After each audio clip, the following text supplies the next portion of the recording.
Hey guys, my name is Most, and I'm here to show you what I do on a daily basis. We will say, but you know that I miss you when summer's gone.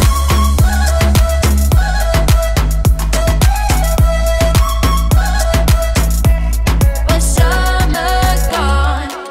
Hope you guys enjoy.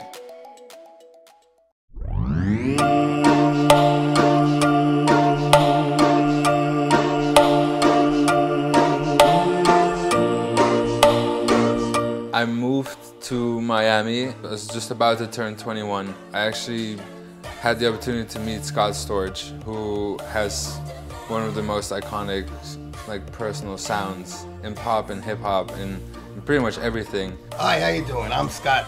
This is Niels. We're here making an album. It's called Niels' Songs That the Young People Will Enjoy. Let's get it. The first time I was in the studio was probably one of the most intimidating moments of my life. We were supposed to meet at 11 p.m. and I think I waited there for 2 hours. By the time he showed up, he didn't say much. He was kind of like, nice to meet you. And then he walked into the studio and he was like, you make music? I was like, yes. He's like, well, let's hear it. So I had made my little folder with my music and I turned it on and he was like, all right, thank you. And I think I was out of there within half an hour. He is the most amazing piano player I've ever known. I was absolutely mesmerized. So by that time I started teaching myself about piano and certain chord progressions that were pleasing to my ear, and I saw fitting to my music. After being in the studio with him for half an hour, I sent him actually a picture of my setup, which he completely ignored because he probably thought it was really stupid. And I kept texting him every other day saying hey, when can we come to the studio again? And 2 months later he told me to come in. It was out of nowhere. He was like, hey, see you tonight. And that blew my mind that he was willing to do that. Wait, I see a reflection. Is that? We have a panda doing this little dance. He called me into the studio where we started to work, and I remember during that time he was working on the song that ended up being Sorry by Chris Brown and Rick Ross. That was during that time period. I was able to absorb a lot of experience, years of experience that he's had. Working together, we had this really cool vibe of music. This is where I started, finding out who I was, creating, who I am today. There's this festival, and it's actually in Holland, it's called ADE. You have to go there. It's similar to the Miami Music Week, but I feel like there's more of a business feel to the one in ADE. When you go to ADE, there's a lot of talks and panels. They rent out stadiums and they host about software and new programs and people that try and push the music industry to the next level, not only musically but also with instruments and visuals and anything with music, which was pretty much the list that I was making in Costa Rica. Everything that had to do with music was happening right there in front of me. So I met Sander at backstage in an arena during the end of the week of ADE, and meeting a lot of people, but right away if you kind of have a connection or a vibe with that person. That was during the time that I still lived in Miami, and we invited him over to come to Miami, and this is where I learned a lot about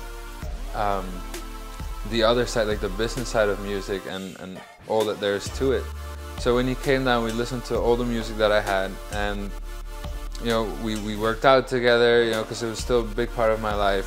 I was learning so much during that week about him and about how he sees it, because everyone has a vision, and during that time my vision was not as strong as it is today, and he really helped me form that.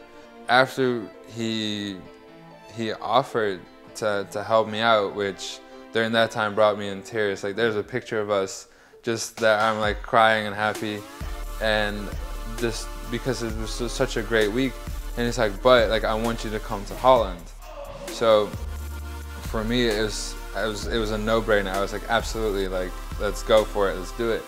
So I packed all my stuff and off I went. I went to Holland, going back to where I came from, and during that time we actually lived together. So he really took me under his wing and helped me build my vision and my process, and helped me control like who I am and who is now like most.